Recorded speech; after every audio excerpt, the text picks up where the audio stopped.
Once upon a time, there was a princess named Sophia.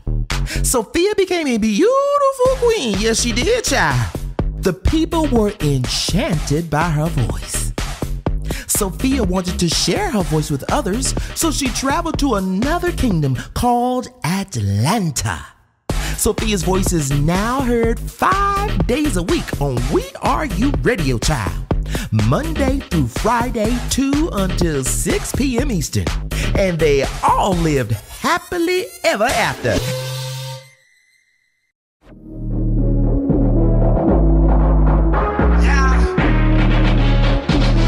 Y'all been waiting on this. Yo. It's me, TKB. I'm with a 3 or 5, you don't want smoke. I'm the hottest thing, rock your bet your mama didn't know. Got the keys to the city, everybody know me. I'm a city girl with it, I'm TKB. I'm with a 3 or 5, you don't want smoke. I'm the hottest thing, rock your bet your mama didn't know. Got the keys to the city, everybody know me. I'm a city girl with it, I'm TKB. From RuPaul's Drag Race Season 6 and RuPaul's Drag Race Season 6 All-Stars. Hey, girl. Hola. Hola. You got to talk in that mic, child. You got to talk in that mic. Up? What's going on? Oh, okay, there you yeah. You could adjust it. You know it moves. Oh, it's so fancy and expensive in here. Well, we bringing these RuPaul Drag Race girls in here, honey. Then these girls that's touring all over the country, honey. And these girls that have been doing pageants for years. And these girls that are, reigning queens and all that stuff. So we got to make sure, honey. Yes, quality. And the air quality and the temperature. Has this mic been sanitized? Oh yes, this whole studio I has ain't been worried about sanitized. COVID. I just don't want mess on my mouth. God only knows what it came out. Are you fully vaccinated? I am. Oh, okay. Mm-hmm. Is your mom fully vaccinated? She is not, but before she come to my house, she will be. We've already discussed it. You're going to get it, lady. Oh my God. I don't go nowhere, no way. I don't give a damn. Oh, okay. Well, as I said in the introduction, you've been performing and entertaining in Atlanta for years. You've been doing pageants for years. You've been, on RuPaul's Drag Race, and now you're touring around the country. And then you have a tour coming up, at the beginning of next year in the UK. We're going to talk about that. And you also are going to be doing some more stuff coming up, that you can't talk about. Yes. And then you just finished competing for Miss Continental in Chicago Labor Day weekend. So that's where we're going to start. Let's just address the elephant in the room, honey. Because you were preparing for Miss Continental for a while. You were on RuPaul Drag Race All-Stars Season 6, honey. You won a couple of challenges. Yeah. $10,000 a piece for each challenge, right? Yes. $20,000. Yes. So you took that money and you was getting ready for Continental, honey. I was. I did a lot of pre-stuff. Like I did just move into my house. Mm-hmm. So I got my house and I got my car and, furnished my house. I did a lot of extracurricular things on top of get ready for Continental. Uh-huh. And that money, I could have did other things with, but I don't regret it at all. Like I wanted to go to Miss Continental because that was the pageant I wanted to be a part of. It was the very first pageant I saw as a kid, like at 12. And I knew I wanted to be a part of it.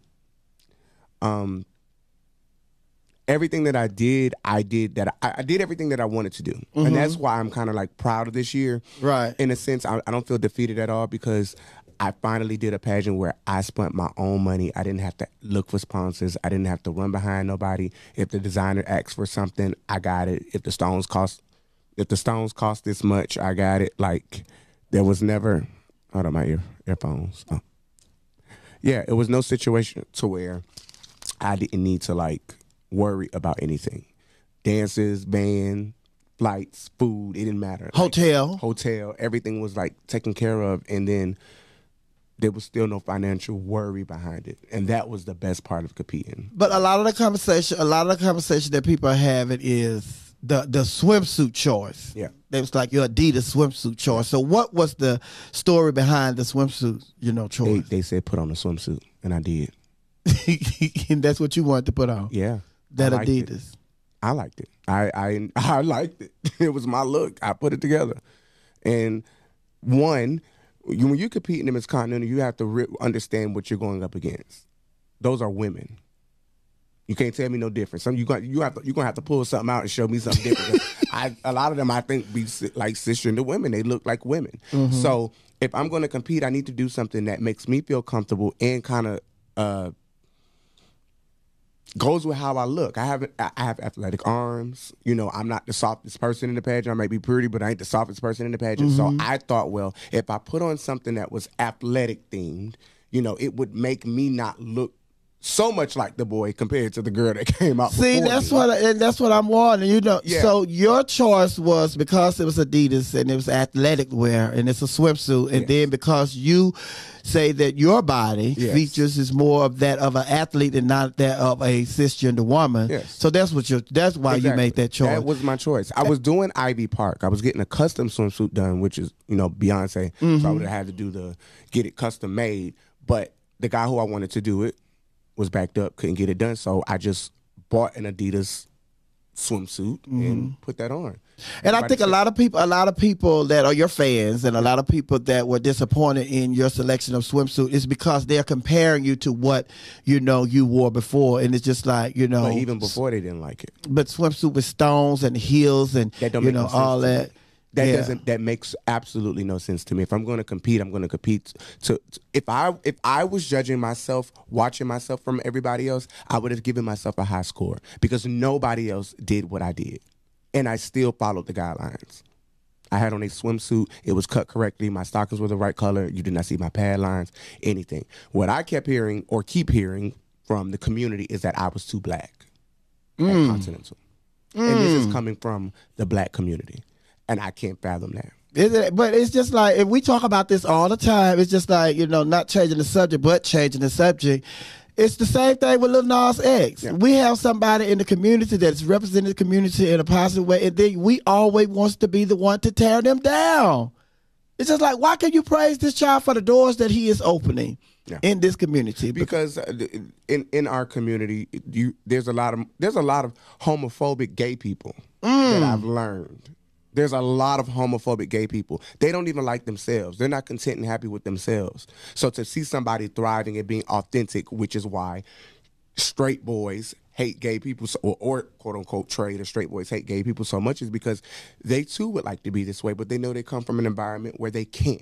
It's either you're going to lose your family and friends and disappear and become a bag or gay, or you're going to be with your family, you know, and tell them the truth and then lose out on everything. Like, it's just, it's weird. People are weird. And I just, like I said, I couldn't get I was too black at Continental. Why would you do Cardi B? Why not? Who else gonna do it? And we all like Cardi B. Everybody, there's not a person in this room, black or white, old or young, that don't know her music. So I didn't do anything foreign. But speaking of Cardi B and your talent, that was another thing. What happened? Because at the beginning of the talent, we was looking for you. So okay, so let's just talk about the night of Continental. First of all, you get there. I'm in one of the tents, so we all heard about the tent situation being outside. Okay, no tea, whatever, cool. I ain't bitching. We got a pageant to do. It's a lot of us. One night, fine. My helper, which was my child, was still in the hotel room fixing talent costumes that were not made correctly. So he had to fix those. It's already 5:30, pageant started at 7. So I leave, I go to the pageant. He's still not there. I call him, he doesn't pick up. I call him again, he calls back and says that I went to go get a new COVID test because, you know, you had to have 72 hours. He had got one that Friday. Today is Monday, 72 hours has passed. So he had went and got another COVID test done, but left his ID in the COVID place. They closed, got to the pageant, they wouldn't let him in. My phone had died, so I couldn't get that information so I had to dress myself for presentation. I ended up getting bond glue on the bottom of my dress. I'm like, my hair is sticking to I literally was dressing myself for presentation. So finally my daughter comes around the corner, she's like, Mario, okay? I said, no, I don't have nobody to dress me. And I'm halfway now dressing myself through swimsuit. I still got to cover my tattoos and change my hair and do all this other stuff. For some odd reason that weekend, my child was acting really crazy, my daughter. Like, really, like, out of it. I thought she was high on something. Like, it was just like, I would get frustrated and she'd just laugh and be like, Mom, it's going to be okay. And I'm like, no, this is not the time to be, like, laughing. Nothing is funny. And it was really making me mad. So she was pissing me off so much that she couldn't even dress me right. So I say, leave, just leave. Go get Eureka. She go get Eureka. They already been drinking and smoking, so Eureka pull and high. Eureka like, babe, what you need? I'm like, babe, I just need somebody back here with me to look over me. I can dress myself. It ain't that damn hard. She doing what she can. She trying to steam out the thing. She sweating and shit. I'm like, Eureka, just... So she said, well, let me go get a Kiri because I know she's so.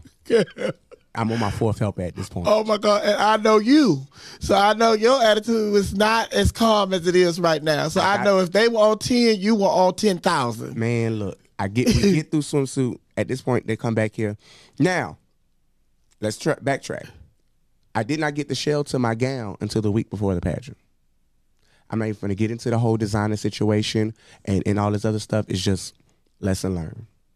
But I did not get the shell to my gown till the week before the pageant. Of course, there's tons of other things that need to be done, and the dress needs to be stoned. I stoned 65% of that dress in the hotel room in Chicago. My dad came. He got the dress for me to finish it. Why is he still stoning the dress in the van in the parking lot during the pageant? So now we're at talent. My best friend Rico, who has ran around, got the dancers, been running around. He ain't been sleeping 3 days. And speaking of, shout out to Rico Casadine, I would give him a lung if he asked for it. I ain't never had nobody ride for me that hard.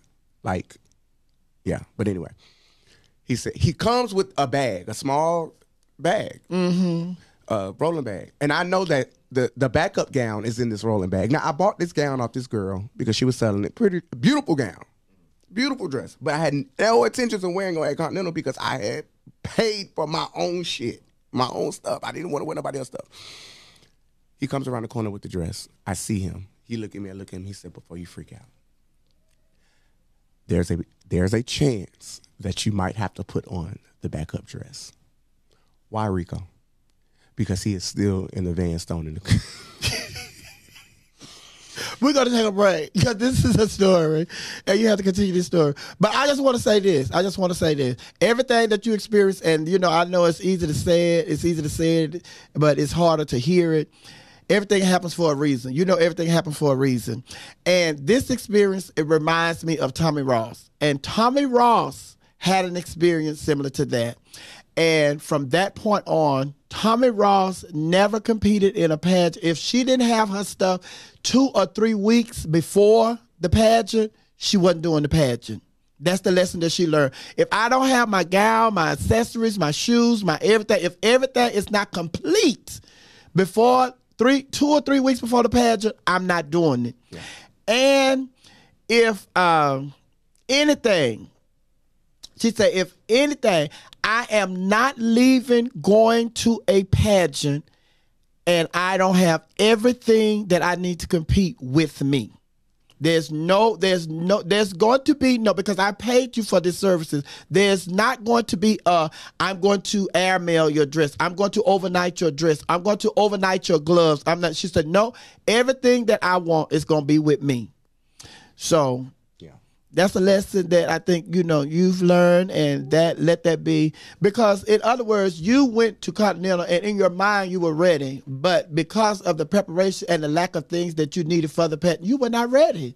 And that's why you didn't win. No other reason. It wasn't the swimsuit choice. It wasn't the talent. It was you weren't ready because you didn't have your stuff with you when you went to Chicago. When you went to Chicago and you touched down in Chicago. I had everything.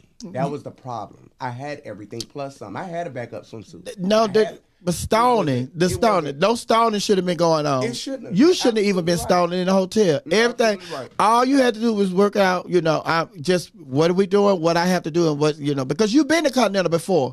So you already know all the conversations they had about, they had to dress intense and all of that. But we're going to talk about that too, because that was another big mess that, it's like they've been doing that for years. So why all of a sudden this year it's a big problem? Because your girl didn't win. That's why it was. But I'm your girl, Miss Sophia, hold it down right here. We are your radio. We are the home of the urban sound of pride. Sitting here with my girl, Trinity K Bonet, all the way from Rupaul's Drag Race. But on a happier note, you want to introduce your song? Yes.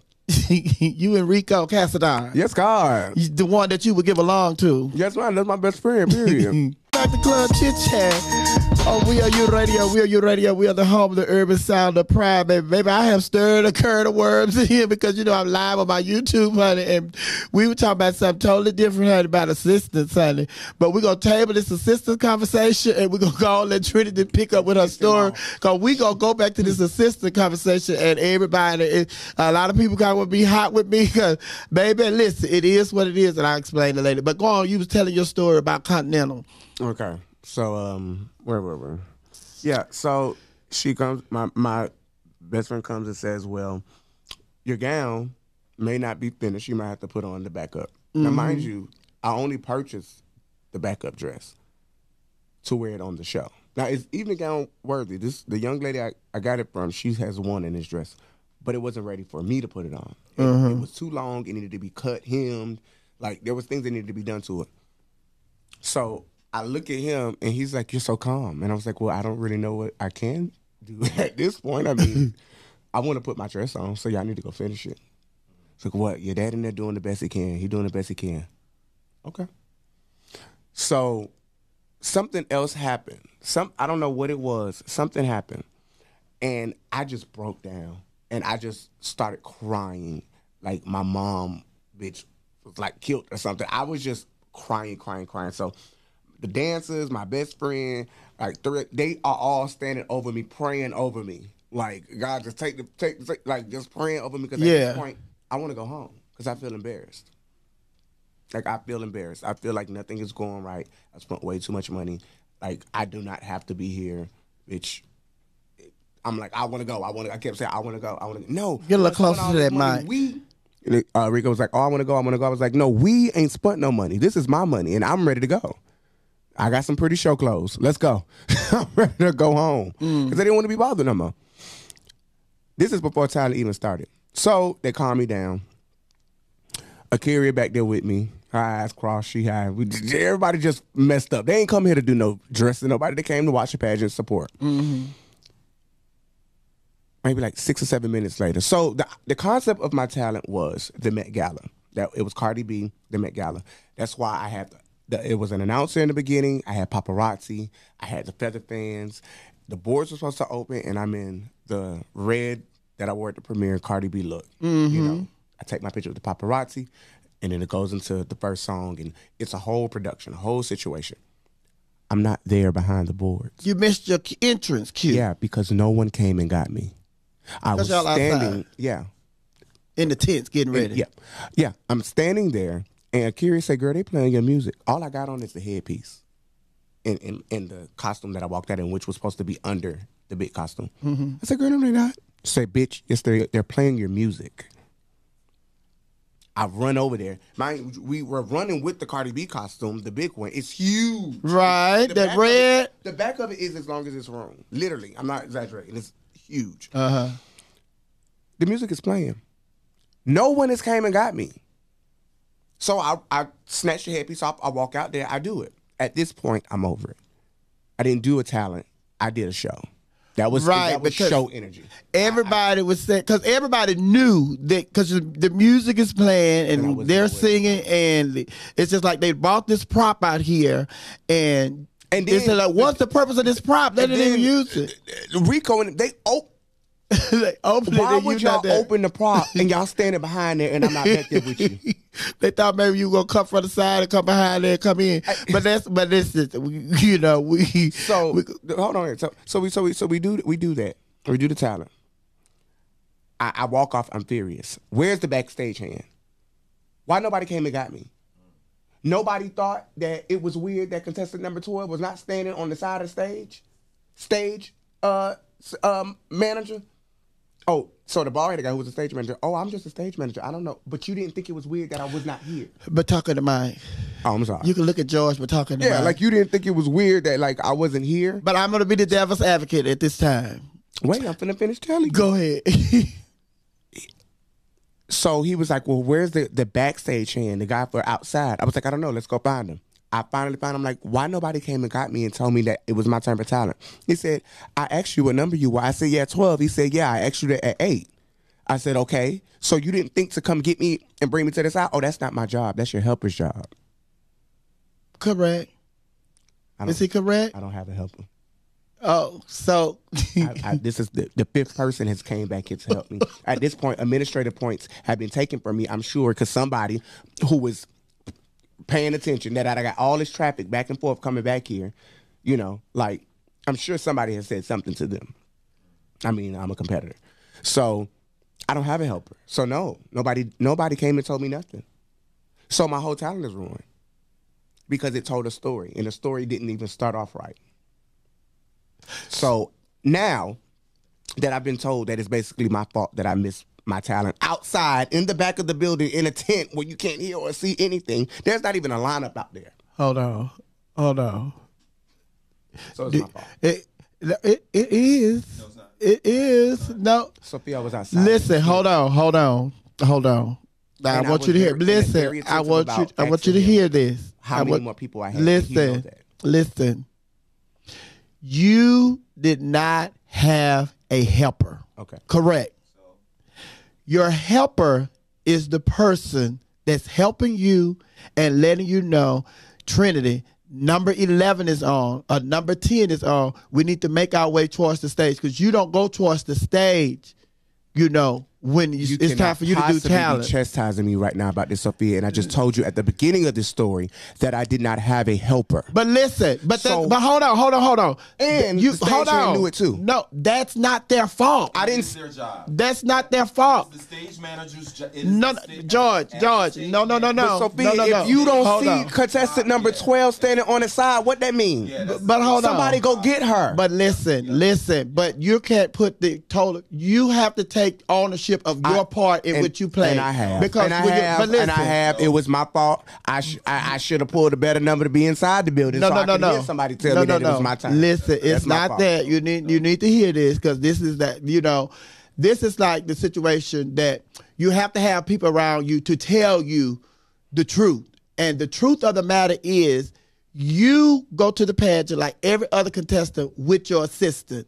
Your assistant did not do what you needed your assistant to do, so you had to get a courier and everybody else to come in and listen. And the courier and everybody else. Hold on, George, hold on. But listen, you already know that, like you just said, a courier and all those people, they filled in for somebody that you had already put in that position, because that person could not work out. This person is laughing and carrying on, and you having, you know, mistake after mistake, and then this person is laughing and everything. So you sitting that person on, and so now you don't have an assistant. So part of the assistant's job, George, is to assist her and let her know when it's time for her to get to the stage, all that, and assist her.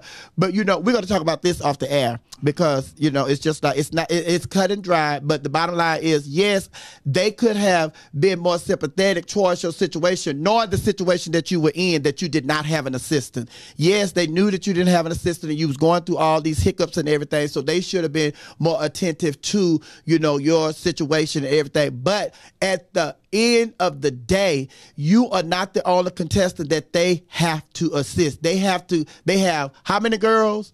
And this was a new day for Continental as well, because usually you all have a prelim night, and then they have another night where you all come out and they call out the top 12. But this year, because of COVID, everything was done in one night, correct? Mm-hmm.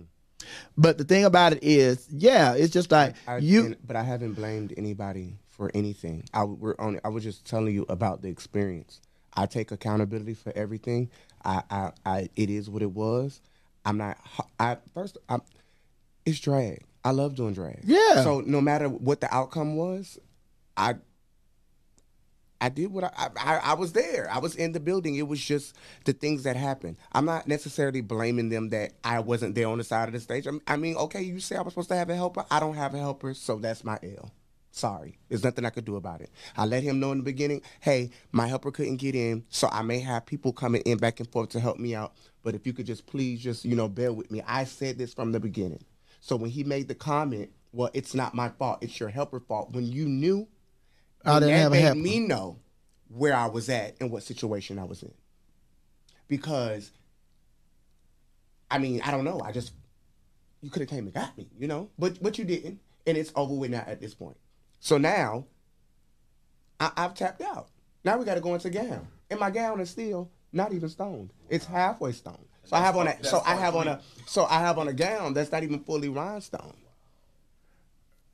And then the gown hair that I was going to wear, which isn't the blonde hair that everybody hated, I was wearing another piece, but it came down so far that it sat on my shoulder, and it just didn't go cohesive because he delivered that backstage at the pageant. So it didn't cohesively go with the dress, so I had to wear something up so it made more sense. It was just a series of unfortunate events. Mm-hmm. And, and like I said, no excuse made.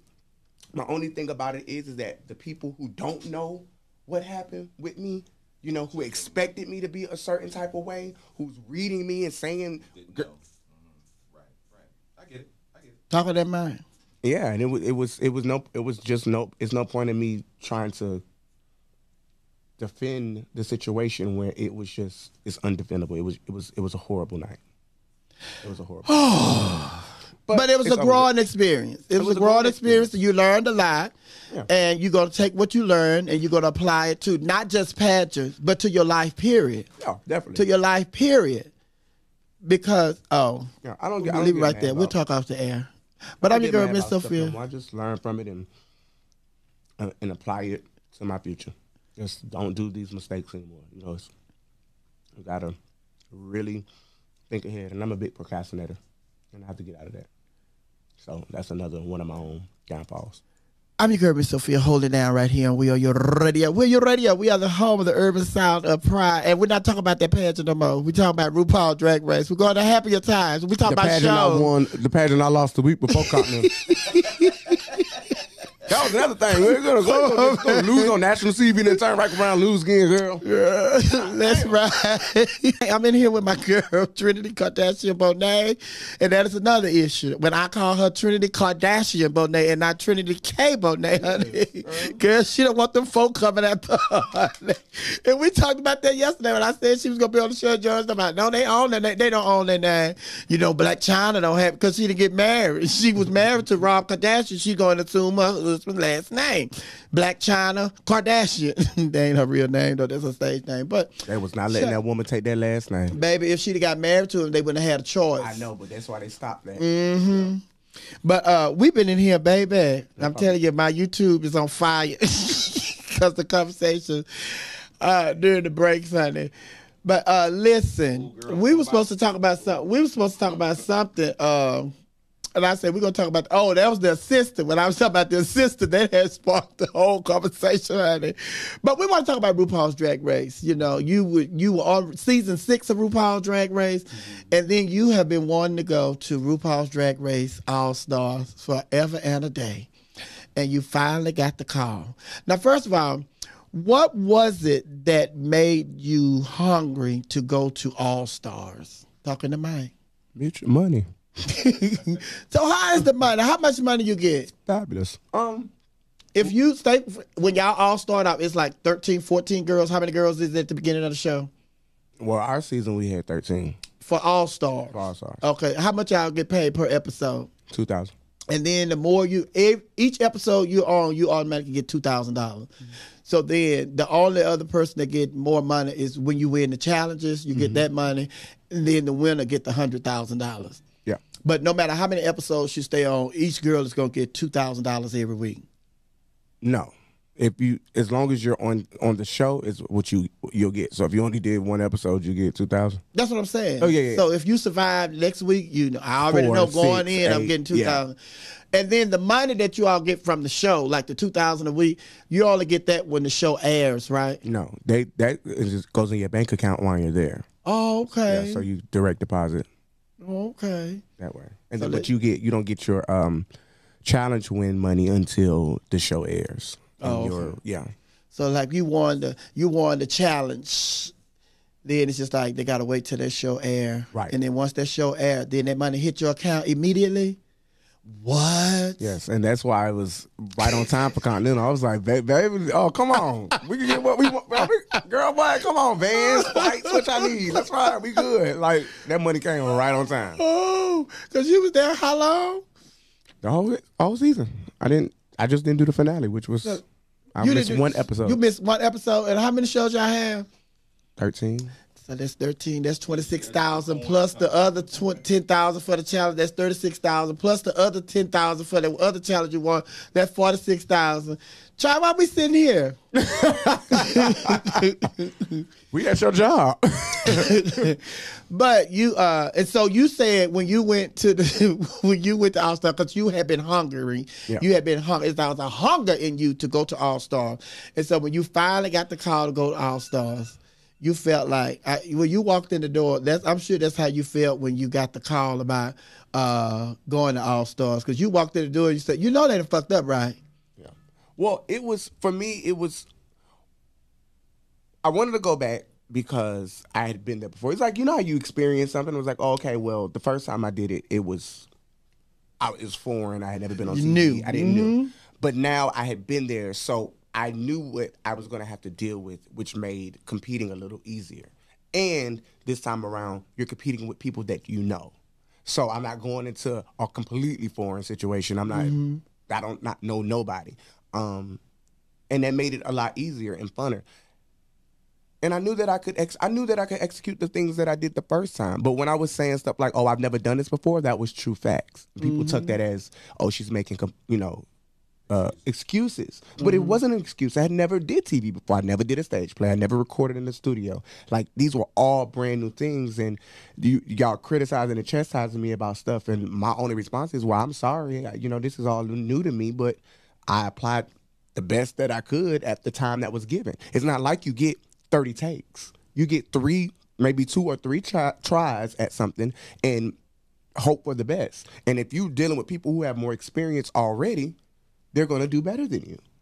So that's basically what it was. So this second time around, I had 8 years to practice being a comedian, learning the script, remembering lines, stuff, working on my comedic abilities and whatever else. And I mean, the lip sync is something I've always done. So that was going to be the most natural thing, working on my sewing. Like, I had time. At that case, there was no excuse for me not to make the top 4. But wait, when you was talking earlier, you said that none of the girls reached out to say, "Look at my stuff," and da-da-da, and da-da-da, and da-da-da.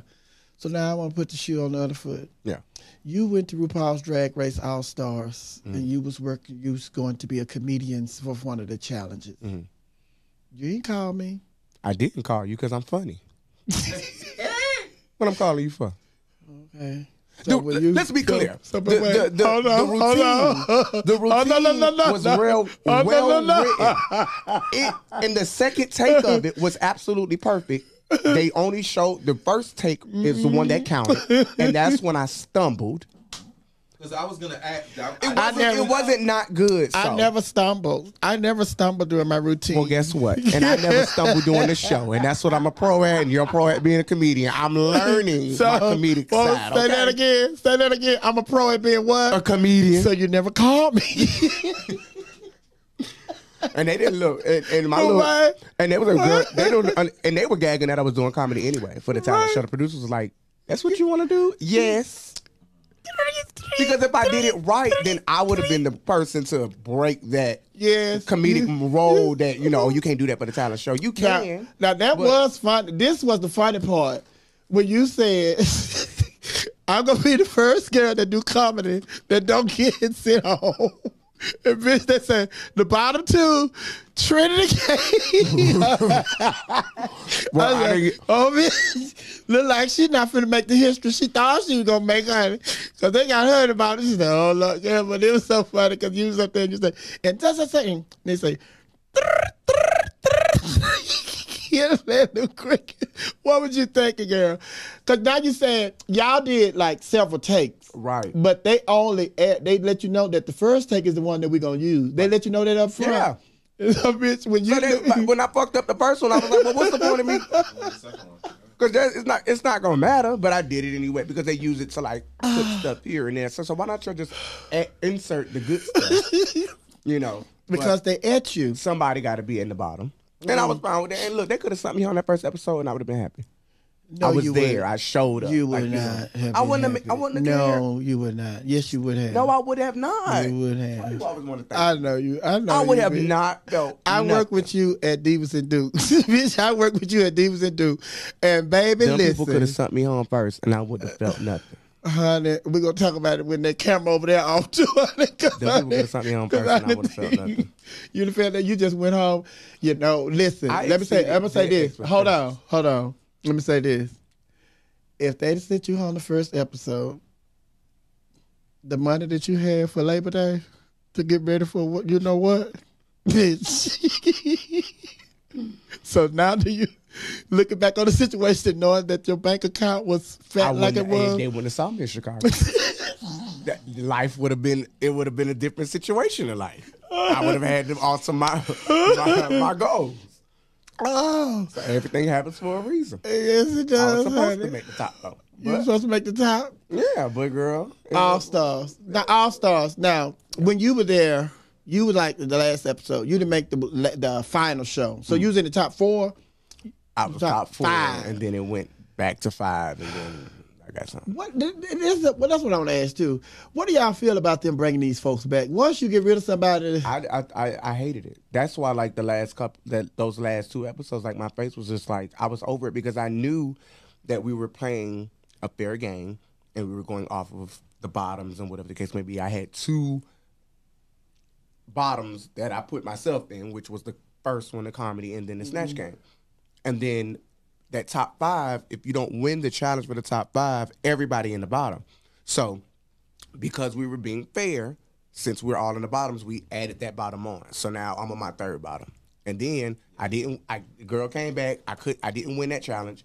That was the 4th bottom. And at that point, there was nothing I could come back from. And I knew they were going to get rid of me because the next challenge was a performance challenge.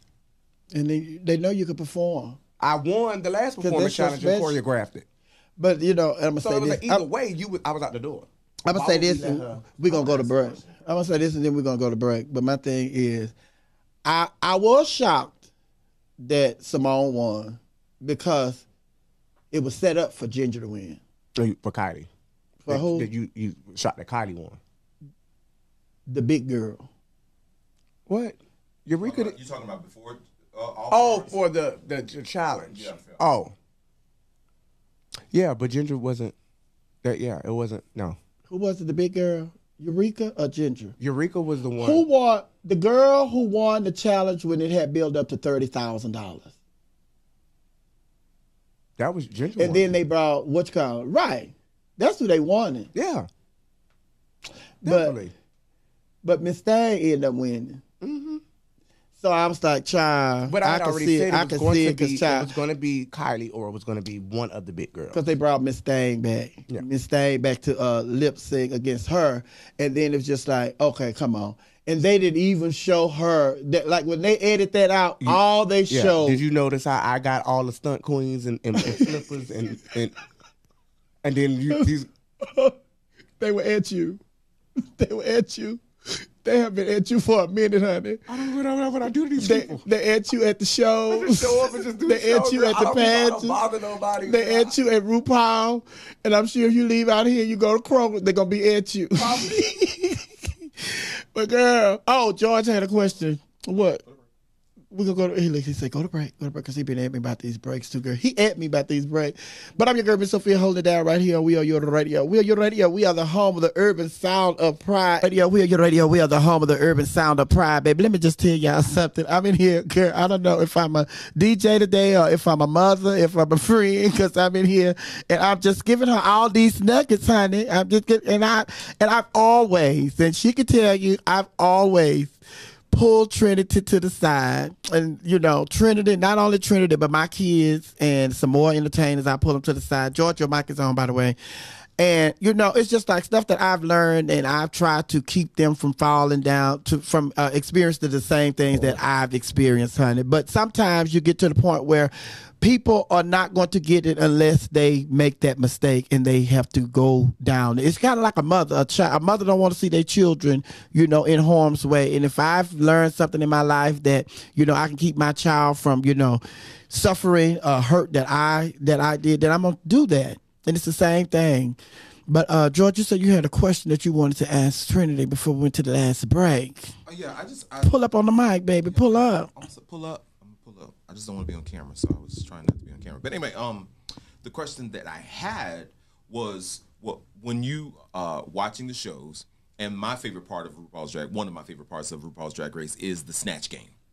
So when you are on the Snatch Game, everybody's like, "Oh yeah, I'm gonna be ready. I already know what I'm gonna do. I know how I'm gonna do it." Is that a bigger challenge than people actually expect? And how was it for you? Well, as we saw, it wasn't so good. Right. But Snatch Game is hard because they want you to hopefully look like the character you're doing, possibly try to sound like them, be funny, and you got to be quick and witty on your feet. And that's what Snatch Game is about. It's just being quick and very witty. No matter really who you're doing. Right. If you have the gift of gab and you know how to be fast, then okay, great. And I'm not the fastest person. Well, I'm not as fast as Ginger Minge. Right. That's her thing. She's been doing it a lot longer. Yes. There was no beating her. I don't care how you put it, how you slice it. She was going to win Snatch Game, period, because she's a genius at that type of stuff. And Kylie magically surprised me as well. Like, her Dolly Parton was really good. And the one-liners, how they was able to bounce back and forth off of me, you know, just like they was ripping me to shreds, but I thought it was hilarious, you know, because it was what it was. I was in the room, you know. Now, do you think, looking back, would you have chosen a different character? Maybe was it the character that lent itself to the jokes? When I said I wanted to do Whitney Houston, I did practice the Deborah Wilson version, the Mad TV version. It wasn't until I got there and I was like, I just don't want to. I do Whitney Houston as a character, yeah, right. You know, like for real. I have a level of respect for her, and this is something that's going to be carried on forever. You know, this show will be watched for years to come, and I don't know. I just didn't want to be that representation of her because outside of the way that Deborah put on Whitney, there's nothing funny about her. But unless you've been around on a personal basis, I couldn't tell you she was right. It wasn't until she was high that we found it funny. Right. And I didn't want to show that. Here's the thing, and you're a comedian, Sophia, so you probably can speak to that. But when you're doing comedy and you're trying to be funny, and you know that this is the version of this person that people find funny, you can't be reverent and be irreverent at the same time. Right. Does that make sense? And then I felt like, well, if it's one out of two things, at least I could look like her. You know, I may not have been funny, but bitch, I was sitting there. I was in my character, you know, but I don't know. And then when I thought back on it, the only other person I would have done probably would have been like Jocelyn Hernandez. I thought maybe that I could have made funny. Yeah. I'm a complexion. All you had to do was just mess up the words. I could, yeah. That's all you. Yeah, like. Well, you all don't know me. I don't know what they're talking about. You all don't know me. But the thing about comedy for me, and I try to tell everybody, first of all, comedy is you're not trying to be funny. You are funny. Yeah. And a lot of people make mistakes when they're trying to do comedy is you cannot do comedy and try to edit yourself while you're doing comedy. And you cannot go into the game taking away your points. It's just like if you're going to go in the game, you're going to be Whitney Houston, baby. Listen, I love Whitney Houston and blah, blah, blah. And the reality is Whitney Houston did such and such and such, and Whitney Houston went through such and such and such. And like you said, it's just like we all laugh.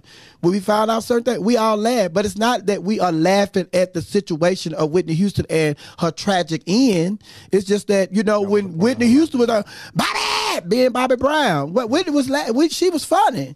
So it's just like, and you do that a lot. You know, you take away your you take away the power that you have. Like you said, Ginger, you know, she's good at that. And such. I was surprised that her Dolly was really good and da da da. It's just like your stuff. You can't like go in there just like, yeah, she good, but bitch, she gonna have to come on with it. Cause I'm fixed to do this. So if you'd have went in that, just think if your mindset was totally different, as opposed to, you know, because you were going into the game to respect Whitney Houston, but you wanted the funny.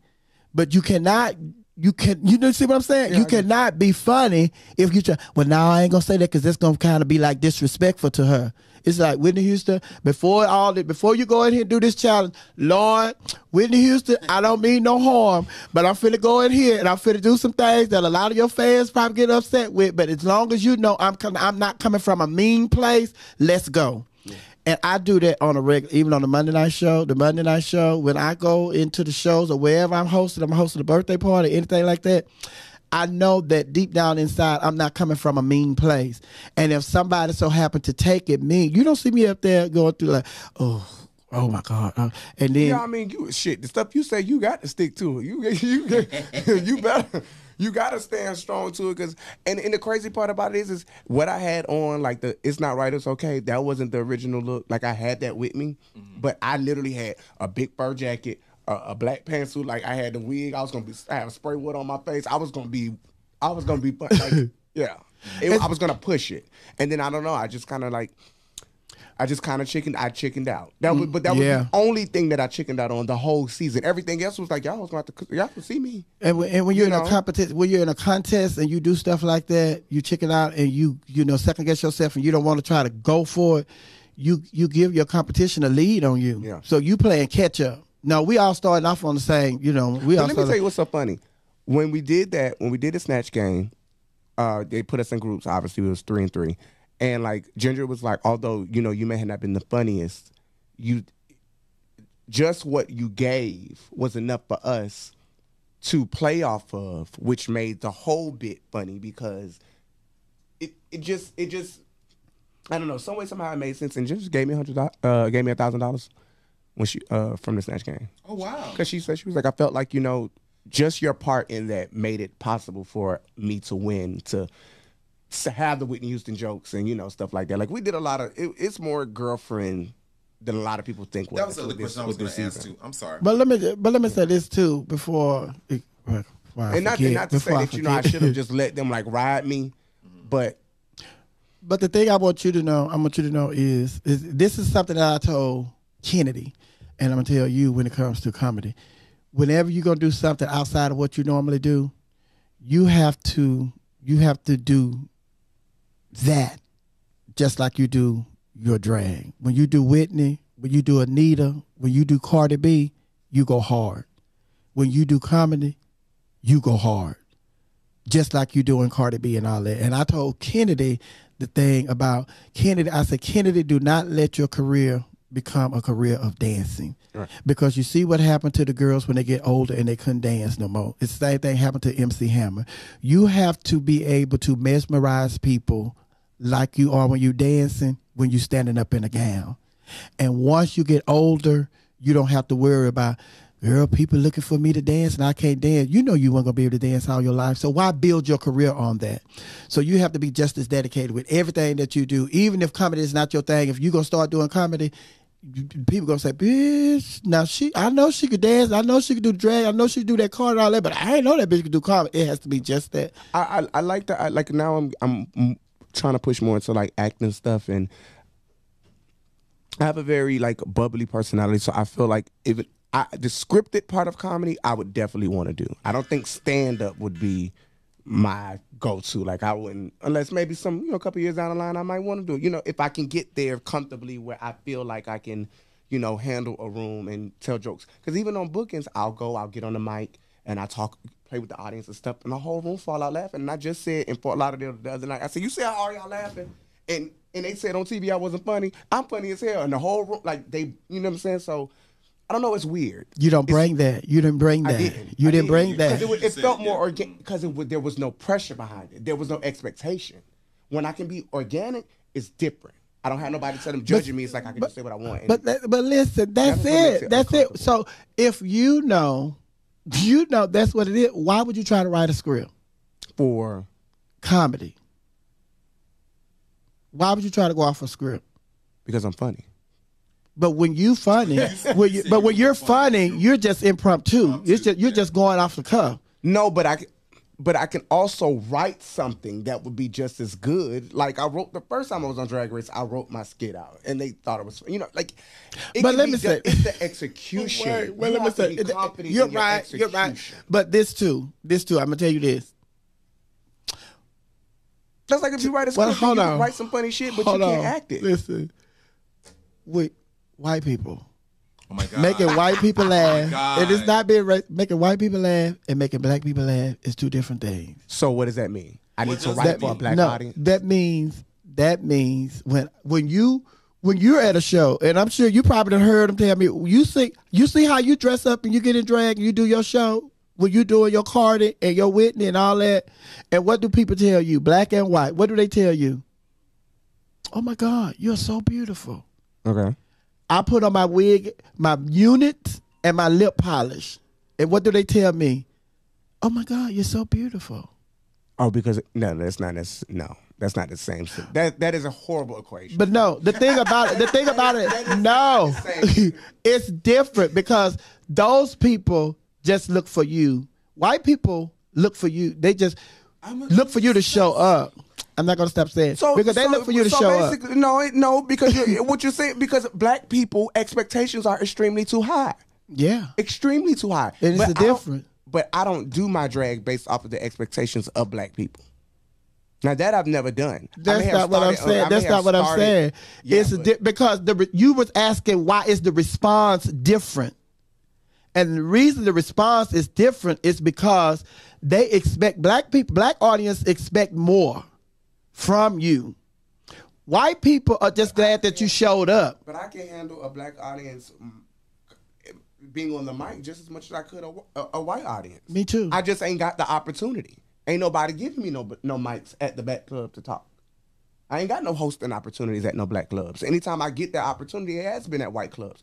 Doors have to be open. Our people ain't opening doors for us. Because you're not known as a MC or a comic. Yeah, but hold on. How did you become one? Huh? Somebody gave you an opportunity, right? I came in the game. Somebody gave you an opportunity. Exactly. You didn't walk in there with your own club, radio station, or TV program. Somebody afforded you the opportunity because they believed in you. But my focus going into it was comedy. Well, you know what?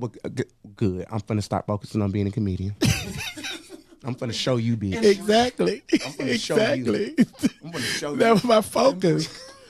And then just like you're doing the opposite of what I did. When I came into the game, I was wearing all the makeup and all of that. But even when I was wearing all the makeup, my focus was still, I just want to be Geraldine on this mic. And Geraldine ain't for all this makeup, all these 3 colors on her eyes, highlighted, and nose, the white line down her nose. I had to play, when in Rome, do as the Romans do. So I had to do that to get my foot in the door. But even while I was getting my foot in the door, I knew that my main purpose of going through the door was to do comedy. And when I got in the door, okay, this is what I want to do. I mean, that's the same with drag. So you do the same thing. I wanted to be a great entertainer. Exactly. I did all the necessary stuff. Yeah. That makes sense. We got to go to break. Yeah, we do, because it's getting ready to go to happy hour, honey. But I'm your girl, Miss Sophia. Hold it down right here on We Are Your Radio. We're your radio. We are the home of the urban sound of pride. What is London? London. Welcome to Club Chit Chat's happy hour. Get your drink on, get your smoke on, get your pills on, get your infused Rice Krispies on, get your edibles on, because everything is legal right here at Club Chit Chat during our happy hour. Our special guest today is Trinity K Bonet from RuPaul's Drag Race, RuPaul Drag Race All-Stars, and a couple of things that we have to talk about we hadn't talked about. But before we do that, usually I do birthdays right here during this break, but George is here, so you know we're not going to do birthdays today. But I do want to wish my girlfriend, the one and only Paris, France. She's a former Miss Black America, former Miss Black Universe, and a former Miss Continental. She is celebrating her birthday on today. Happy birthday, Paris, France, all the way in New Orleans, Louisiana. But one thing I want to talk to you about, Trinity, we haven't talked about, is your experience on the Ellen Show. You were a Whitney Houston impersonator on Ellen Show. How did all that come about, and how was that experience? Actually, Shay Kool-Aid got me that gig. She called me and said that they were looking for somebody, and she recommended me. And that was around the time of DragCon. So I was already in town, and they wanted to surprise her. She normally does that little segment on her show where she sings Children of the Future, Whitney Houston. Mm-hmm.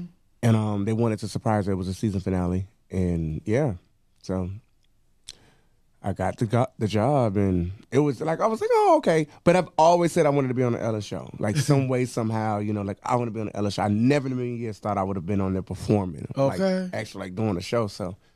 That was cool. And she didn't even know I was there. Like, when I walked out, it was a surprise to her, too. And then, yeah, so that's why she kind of was looking like. So the producers and the stage manager did what they were supposed to do. Exactly. The producers and you were in place, right? Yeah. Right. And they came and got 3 you, right? segments for 4. Yes. But listen, also you have a Moon Trophy. Yes. Thanks to Taylor Swift. Yes. How was that experience?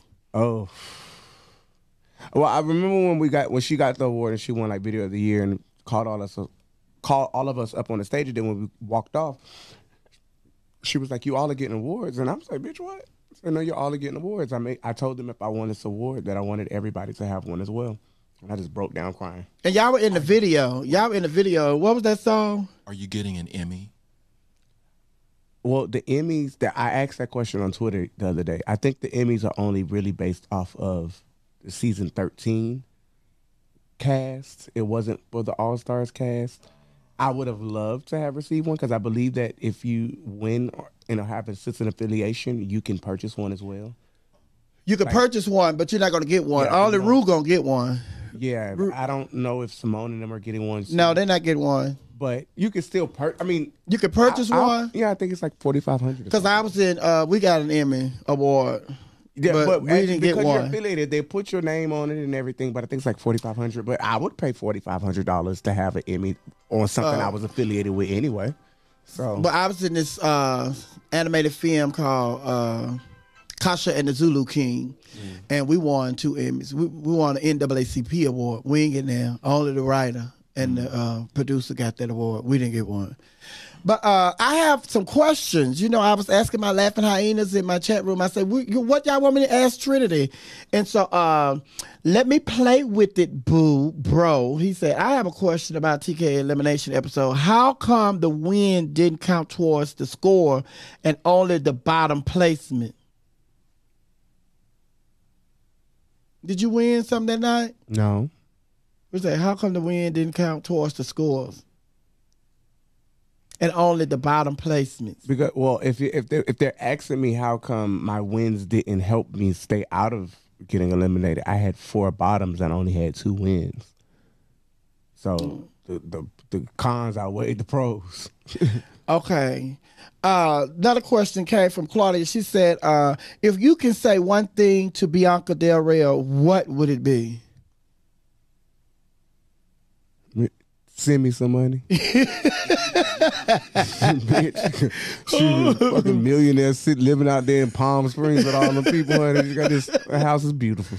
Oh my God! Listen, Alfred asks, "Do you feel that a strong sisterhood was developed on All Stars?" Oh, most definitely, and I feel responsible for it. I think a lot of people went in there with the mindset of just competing and not getting to know the people that they were competing, with. And I was very adamant about like building, relationships. We ain't got to be the best of friends, but we're here in this together. We can confide in each other. We can compete and still be our best and not be, like taking each other's heads off. So, yeah. And then after the fact, when we finished the show, I started an Instagram group with all the girls that were on our season. And we talked in that group every day up until our show aired. Because I was like, we need to keep that communication and we need to talk to each other because whatever we see on TV, if you don't like it, if you ain't talked to me in 6, 7, 8 months, it's like versus when we saw stuff or something was said, we would instantly go in a group and we would address it. Oh, okay. And we were able to talk those things out instead of just accept for certain people who decided to take it to social media. Listen, who is this? Claudia wants to know, where does the concept for your runway comes from? Baby, you ragged all season. Every time you turn that corner, I gagged. Ooh. Except the crossing guard. First of all, the crossing guard was supposed to be, again, funny. See, now I should listen to Sophia and not try to be a comedian. But the crossing guard, okay, I did not understand the assignment when it came to the blue collar challenge because they were asking for blue collar women workers, and I didn't think about putting the look in drag. Oh. Like how Eureka did the crossing guard, but she had the little boy on her back in the back. Like, I didn't think about putting the look in drag. The girls turned it for that, you know. My mind didn't go that far. On top of, you only get 3 weeks to get ready. I had no money at all. I pulled... Oh, no, you had some money. You had $58,000. No, you didn't get the money to have... Okay, go ahead. I was living with Wade. We was doing Divas and Dukes. I was homeless, practically. Like, it was not the best time to be competing on a show of that caliber, but I couldn't put down the opportunity. And thank God for Rico Chappelle and a few other people who, like, most of the stuff I had on was Rico Chappelle. Another question comes from K Mac. If your name wasn't Trinity, what would it be? Probably Jada. Jada? Yeah. Oh, wow. Behind J.D. Iman from Miami, Florida. Oh, God. Tender. What's your favorite look? This comes from Phoenix, the realtor man. What's your favorite look ever on Drag Race? That I've put on?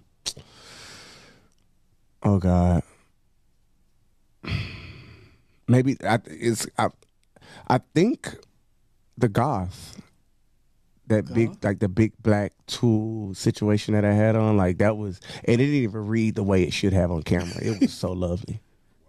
That, and then after that would have to been my redemption look that they had us do when I had on the black with the, I liked my makeup and stuff there. Do you looks. do your, like, y'all at RuPaul's Drag Race, y'all don't have y'all phones and all that stuff, huh? No, because I was saying if y'all have the cameras, because usually when you do something for a pad, you do your gown and everything, you do a video of you trying it on and all that stuff. So y'all not able to do that because you can't have your cameras there. Mm-mm. Oh, that's horrible. You do what you can. Most of us were like, I know I was making stuff as I go along with certain things. Kylie was doing the same thing. Like a lot of her stuff was like built too, dealing with this designer she had spent money on, and he didn't even finish half of her stuff, so she had to go to Willem and get stuff. Walmart. Y'all wasn't near Walmart? Listen, actually, we were. I'm going to ask this question, then we're going to go to break, honey. From Phoenix, realtor man. Why is it seem that Raja was giving you shade with comments outside the show? Comments outside of the show? That's what he said. Raja. I think that she was being shady towards me, but that was her not communicating with me about certain stuff. Like, I said something at Roscoe's about the challenge that we did, the acting challenge, and we were tied up against each other, and I kept saying, like, you could feel her energy going down. Like, you were literally up under this person. I could feel her, like, being defeated, and I was, like, trying to, like, girl, we got this. It's going to be okay, coaching her along. And that's all I said, but she took that as I was reading her or said I could have said that to her in person or something, and they made a whole tweet, and I immediately called her, like, you got my phone number. Don't do that.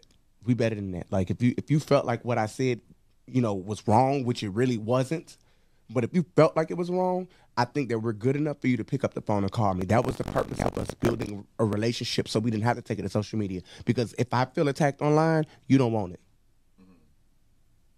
And that's the Trinity I was telling y'all about earlier, honey, that I work with at Wade, Divas and Dukes. But I'm your girl, Miss Sophia, holding it down right here. Oh, are you radio? We're your radio. We are the home of the urban sound of pride. Baby. Oh, girl. I don't know. What was all that? Where all that came from, honey? Chime in here with Trinity K Bonet, honey. She was on season 6 of RuPaul's Drag Race. Then she was on season 6 of RuPaul's Drag Race All-Stars. Girl, you need one more 6, girl. 666. Where the other 6 gonna come from? Where the other 6? Oh my God. Oh my 6 God. months. You did that. What's up? Oh. That happened in 6, girl. Oh, girl, but you getting ready to do a tour, a UK tour. Tell us about that, and how did that come about? I'm doing a stage play. Actually, me, Tamisha Iman, and Alexis Mateo. We're all in that stage play. It's October 14th through the November the 10th or something. And it's like a remake of like Cinderella, but like a drag version. And I'm like, who are you? I'm the evil stepmother. Oh, you the stepmother? Yes. Well, who is Tamisha? I'm not sure. Oh, you don't know nobody's character but yours? Yeah, I'm not sure if. Well, who is Cinderella? You don't know. You don't know. I don't know. I'm just showing up and doing my part. Girl, listen, I didn't want to say nothing. Girl, the checks have been signed. I didn't want to say nothing, girl, but I'm Cinderella.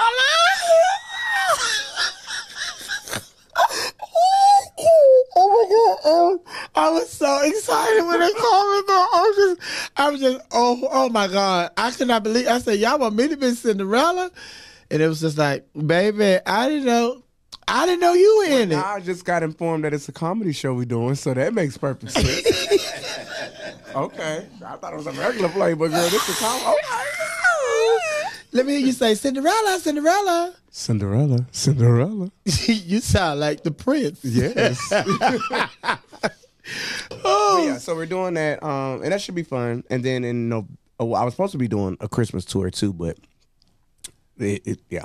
Yeah, somebody that screwed your Christmas tour. No. Some other work. It's kind of like coincide. I had some other projects that's gonna be in the way. And then we're working January, I'm doing my own tour, the Nerve tour. The nerve of you. The nerve of y'all. Oh, the nerve. Yes, in the UK, and that's 12 cities, which is pretty cool. Like, I'm having like dancers and stuff. It's gonna be really, really nice. So we working together in Tampa on the 2nd. Is next month. Is You've been down to Tampa a couple of times, honey. They covers the floor in money for you, girl. No, that's Fort Lauderdale. Oh, Fort Lauderdale. Yes, but okay. Tampa, yeah, I'm former Miss Dumar, so many years of going back to that. We're finna go down there and get some cheese. The trade. Well, the next day after that, I fly to LA to do a music video. I'm doing a music video with Impulse Project, and it's like it's for prep. Girl, but you got a lot on the table, honey. So how you was gonna fit that into being Miss Continental, honey? I was taking my hat everywhere I went. What do you mean? I have a lot of bookings and appearances, girl, and I'm Miss Continental, girl. But when it's prelim for Continental, honey, I'll be at my prelims. Oh, you gonna have to cut the. Oh, this is business, girl. It's work. It's just it is what it is. But again, thank God, because girl, they just because wait, girl, because of my 666 girl, it just wasn't gonna work. Listen, baby, they had that pageant Labor Day weekend, Labor Day that Monday, Miss Continental. Baby, I looked up. Baby, you must have walked off the stage and left everything that you took there. You left it there, and you walked off the stage, went to the airport, got on the flight. Because the next day you stepped out, you put a post up about, God, I'm at home. I just want some barbecue or something. You said you was having a barbecue. Yes, ma'am. The dancers they loaded up the van with everything. They went home right after the pageant because some of them had to work. They drove again. Rico MVP drove. They had no sleep. How long was that drive? I think it was 11 hours. And then you caught a flight back? Yeah, because my promoters had paid for it. Yes, ma'am. I caught a flight back, girl, and then that next day, and I got the plane set on the runway in Chicago for 4 hours because it was raining. Oh my God. I was really supposed to barbecue when I got home. But I said, no, the next day I'm doing it. And they were like, girl, yes, ma'am, this is a celebration because we got through this. We got something positive got to come out of this. So we better throw this meat on the grill. Bitch. Yeah. Something positive got to come out of this. Baby, so what do you have? I was doing a celebration barbecue if I won. So I said, I'm going to do it anyway. You do your celebration barbecue. Yeah. We made it through it. Yep. Yeah, I called Paula and Phil and I said, hey, we lost. Come on, let's eat. But although things didn't work out for you, I'm sure you, just like everybody else, was so excited for Yasmin Campbell-Starr. Yes, ma'am. Oh my God. To see her crown, that was epic. It wasn't even the crowning part. It was the after facts. It was how heavy that closet was ready. Because every time she hit the corner, baby, she had looked like she had been raining for at least a year and a half. Because that's what everybody's talking about. They said, baby, she must have packed up everything she had in Alabama. I did the same thing. She packed up everything. I had brought extra dresses and all that stuff. I had stuff made. My show clothes was better than what I brought to the bed. should have one of them callback dresses. I'm glad you're able to laugh at the situation now that it's over with, honey. But yes, Yasmin, that was a beautiful moment. And just to think all the stuff that she went through in the years that she has been going back, and they were like, girl, you need to just tell Jim Flint to kiss you. She was like, no. And that's why I'm saying I know you're going to go back, because just like Yasmin explained, she said, because they had a victory party for her. And she's like, you know what? It has been in my blood. She said, I've always wanted to be Continental. I've always wanted to be a part of the system. She said, I don't know how to explain it other than this is just something that I wanted so bad that I was not going to give up until I got into it. She said, and then because they're not going to even reign a whole year, right? Because they're going to go back to having that contest Halloween weekend. That was another thing. They had all 4 divisions that weekend. Yeah. And usually they just have Mr. Continental and Miss Continental Labor Day weekend, and Miss Continental Elite and Miss Continental Plus, they're usually during Easter weekend. But because of COVID, the current queens had those titles for like 2 years. So they said, we're just going to have all 4 divisions. That's why they were one night and all of that. But just to see her win, it was a beautiful thing. She's not going to play for these 6 months. No, she's not, because she was there. She won Friday night, Saturday for the boys, for the was it the boys Saturday? She came out, she had on gowns, coats, everything. There. And then she came back Saturday, Sunday night for Miss Continental Plus. She had on gowns. They were like, oh my God, wait, what is this thing? How did she break on? Call me. So she must be doing something we didn't know. No, she was prepared. And then that Monday night, she came out and I said, baby, now either when she won, she got off stage and she went and called somebody. Listen, I need you to go to my house. I need you to pack such, and ship it to me right now. Right now. Because, baby, she looked like you said, looked like she had been reigning for years. Because that lady was not playing, and she was beautiful. But she's a sweet individual. But tell people how they can keep in contact with you and all that good stuff. Yeah, all my social medias is my name, Trinity K Bonet. My YouTube is TKB TV. I have more content coming out as far as YouTube and stuff is concerned. ASAP, actually, as well as what else am I doing? Well, I was playing around with doing some more music, but I don't know. We'll see about that. But I have a lot of new things coming up, and a lot of projects and bookings and stuff. So if you just follow my social media, Trinity K Bonet, Twitter, YouTube, Facebook, Instagram. I ain't giving y'all my Snapchat. That's private. What about your OnlyFans? I don't have an OnlyFans. I wish I should. Oh, you in love now, so you to let that go? Oh no, we OnlyFans worthy, girl, because like we could put some content out. No shade, but girl, I do too much advocacy work, and that's just contradicting. You can't be telling the people to do right. No, you got to show them how to do it right. Ooh. But in the last question, I'm gonna just throw this out here. You can answer it. Because I always say, ladies and gentlemen, welcome to the stage, Trinity Kardashian Bonet. Mm-hmm. And you be saying, you are the only one that say Trinity Kardashian Bonet. Why you can't just say Trinity K Bonet? Why you don't want me to say Kardashian? You started that though. Like I changed my Facebook name to Kardashian, and I did the show one night, and she actually said it on the mic and been saying it ever since. But it wasn't like, you just do like little gags or stuff. I didn't think of it as like that was gonna be my stage name. But what the K stand for then? It stood for Kardashian. She's scared of them 400. I'm not even scared of them. Yeah. I'm not even a huge fan. I just like the sound of the last name. Something about the last name sound expensive to me. Well, that's your middle name. That's your middle name. You better use your middle name. You stand on. So everywhere you go now, when you in the UK, when Chloe, she said I could be a Kardashian, and I've met Kylie. I've met Kylie. Kylie ain't even no Kardashian. Right. She a Jenner. That's Bruce's daughter. It's Caitlin's daughter. Oh, yeah. Caitlyn Jenner. Yes. Oh, okay. Miss Caitlyn. Uh-huh. Miss Caitlyn. Yeah, I said that was the last question. So you done fill your mouth up with some cheese, some Cheetos. I mean, some Fritos. But thank you for coming in here. I've enjoyed this. You've been trying to get here forever and a day. I've been trying to get you in here, but I scheduled you. You supposed to be here one time. Who you supposed to be in here with? Oh, Kennedy. You and Kennedy was supposed to be here. Was it? Or was it was Kennedy. When you had a carrier here? Was it No, it was Kennedy. Yeah, because Kennedy was the one that told me you said you was going to come up here that day. And then you was recording. I thought Kennedy was with Jasmine. You were recording. She probably was up here with Jasmine. But the time you supposed to be here, I think I'm supposed to be with Kitty. But anyway, thank you. I've enjoyed it.